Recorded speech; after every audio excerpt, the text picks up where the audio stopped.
All right.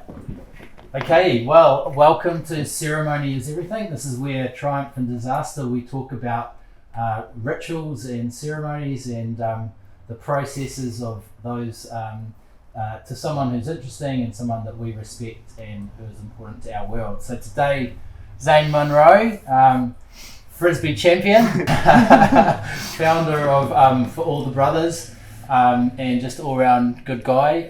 Welcome. Thank you, Dan. Thank you. You know, ceremony is everything. Is that a saying you've heard before? Does it mean anything to you?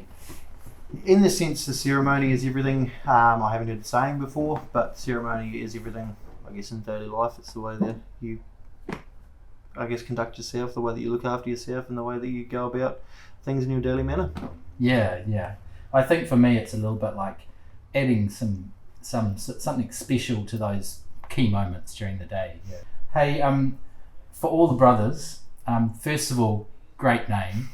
Before we get into what it is, because it could have been just For the Brothers, or it could have been any sort of variation of that, but something to me anyway, when I say For All the Brothers, it just nails what you're doing. But, you know, what does the name mean to you? For me, I wanted it to be inclusive and where that word all comes into play.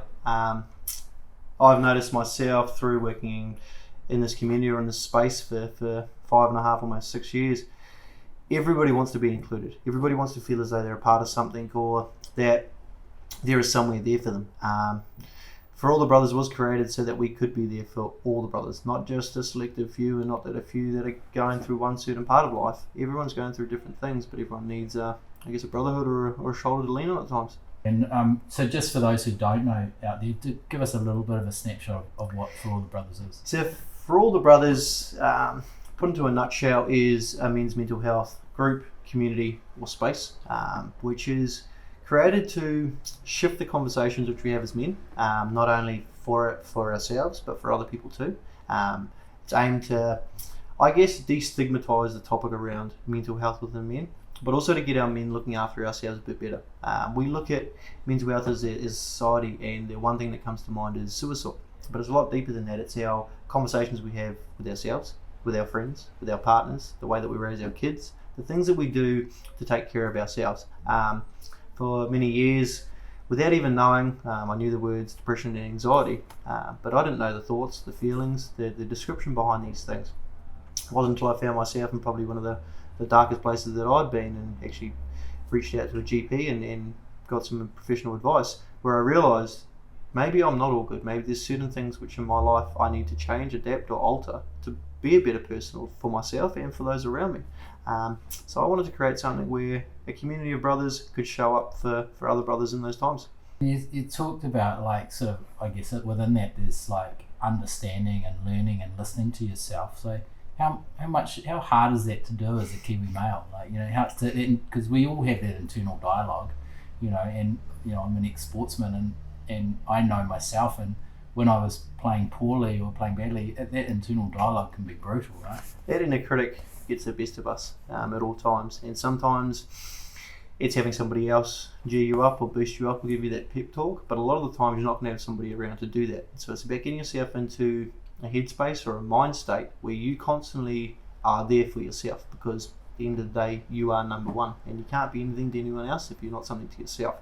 Something which I struggled with for quite a long time, and it wasn't until I started, I guess, delving into self-care routines, doing more things for myself, looking after myself in a better way, where that positivity started to show through. And that's something which I've been taught. There's going to be 100 days which go against you, but there's going to be one day that goes right, and it's backing yourself until you reach that day and then starting those 100 days again. I think it's something we all get caught in. We judge ourselves worse than anybody else around us. So it's making sure that you're judging yourself from a decent outlook or a positive retrospective of life. And, like, you know, one of the things I think, you know, not only the internal dialogue, but now the challenge that we see, you know, I'm older than you and you're older than some of the young people that we're going to talk about and what I'm going to mention, but, like, you know, being a young person today on a social media network, like, the 100 good voices that you hear, you only need to hear one negative as well, and it has that external compounding effect. You know, like, it's hard to process a bad review or someone just being outright nasty, isn't it? I think myself and as you mentioned there, social media, it's probably one of the biggest things which has shaped our generation. I notice it myself with a fair amount of followers through what we do. It's the one critic. You take everything they say as gospel, and you kind of forget all the good that's going on around you.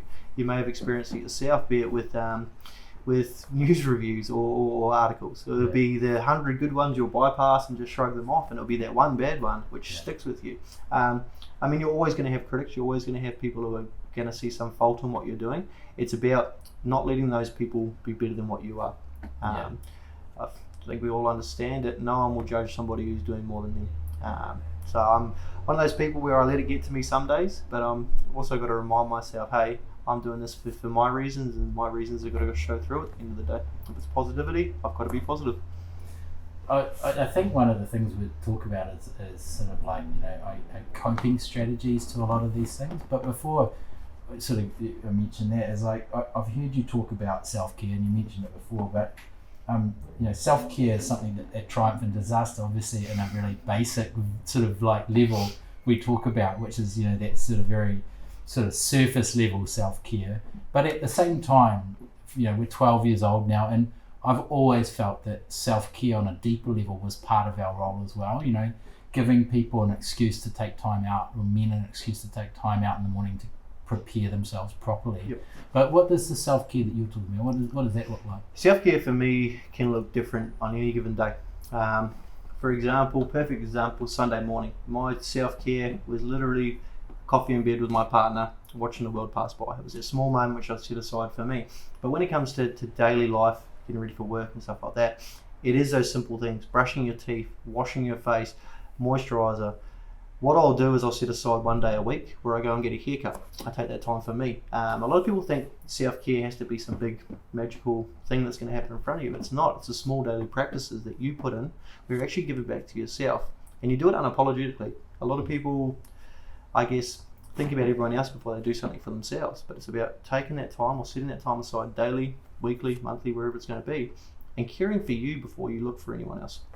Yeah, it's a really important point, right? It's that actually I met a Jacques Villeneuve, the Formula One driver from a few years back. I had this random interaction with his manager once, and we were at a dinner party, and he was the sort of most successful guy in the room, and he was sitting at this sort of quite confident guy at this dinner party, and I think he felt my antagonism towards him, and at some point during the dinner party, he sort of threw me this question in front of all of my friends and all these people, and he goes, "So Dion, what's the most important thing in the world?" And I said, "Oh, well, David, it's got to be family." And he goes, "No, you're wrong." And he goes, and I was like, "Oh," and he goes, "Well, it's you. It's you've got to look after yourself. What good are you to your family if you're not stimulated, if you're not healthy?" Yep.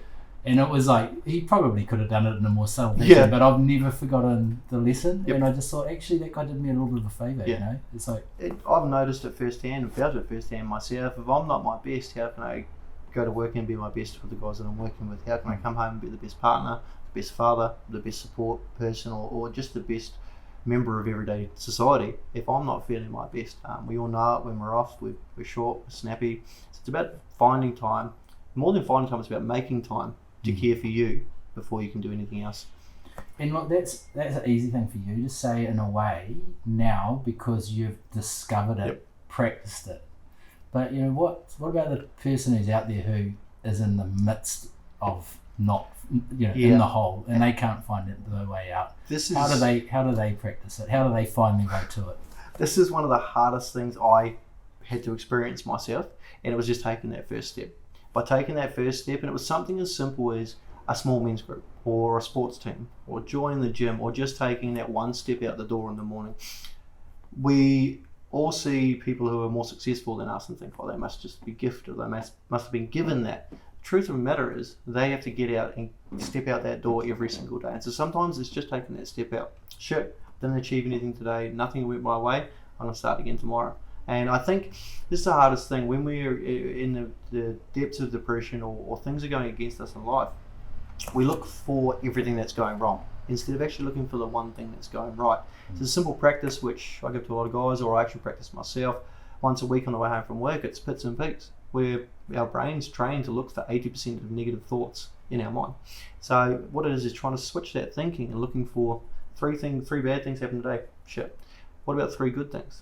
It could be something as simple as there was no traffic on the way to work today, or the lunch my missus made me was perfect, or I'm going to get to go home and go see my kids. Sometimes it can be even smaller than that. Shit, I got out of bed this morning and went to work even though I didn't feel like it.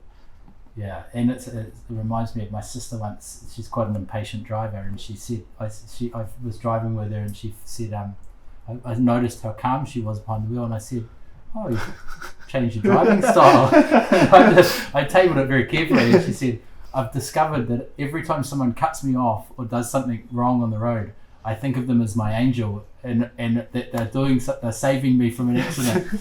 And I was like, wow.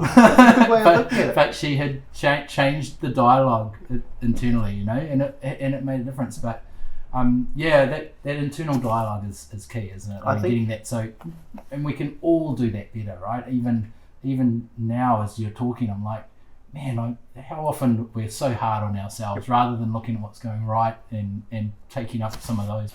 I've been probably following on a little bit, but one of the things I've always felt selling men skincare, which not so icky now, but when we started 12 years ago, people who used it were called metrosexuals or some sort of weird, whatever that was, but it was a strange little phase we went through. But basically, it wasn't a comfortable conversation to be had, but I've always felt that part of what we were doing at Triumph and Disaster was giving men permission to access these things or to find their way to something that they wanted or saw useful in any way.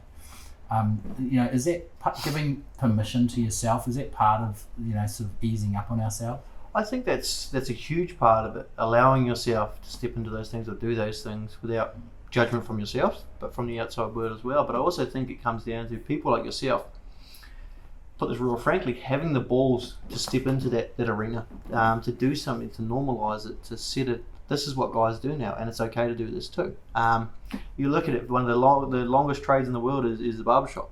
How many guys go into the barbershop? They let the barber rub lotion on their head and shave their face and do this and do that. So why is it not okay to go home and do it for yourself as well? Yeah. And I think that's where mental health comes in. A lot of guys go to the pub and they'll talk about everything else with their friends except what they're going through. Yeah. So we wanted to normalise it. We wanted to go to the pub and have that beer with your friends, but talk about the things that actually matter as well. Bring forward conversations which hold value and which are going to make you feel better when you walk away. I think part of it's building on that too is we're living in a time where it's easy to sort of knock the wokeness, if you like, of the times. Yep.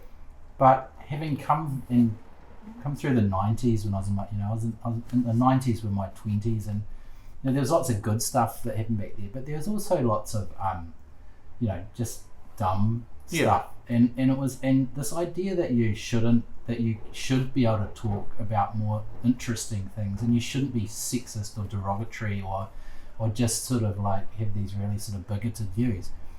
That's all great stuff, and I think it's helping, and I think the idea that you should and be able to talk on a slightly deeper level. Not every conversation needs to be it, no, but when it's necessary, and I think I'd like to think we're maturing, aren't we? Yeah, I think so. I do see society as being more accepting, including, opening for people. I also think that no matter which direction you go in, there's always going to be people who are going to hold their heels into the sand. There's always going to be people who try and pull it back or keep things the way that they are, and I think that's just the way society is. But the more people who do one thing to make the world a better place, the more that those people whose voices are trying to hold them back, the quieter they become. Yeah, that's right. I think we do see it in society nowadays. If you're walking around out there, a lot more people are accepting of others, understanding of where people are at. We've still got a long way to go, but I think we're slowly getting there. When I started, you're a chippy, you work out in the sun, and one of the reasons I started this was in sport.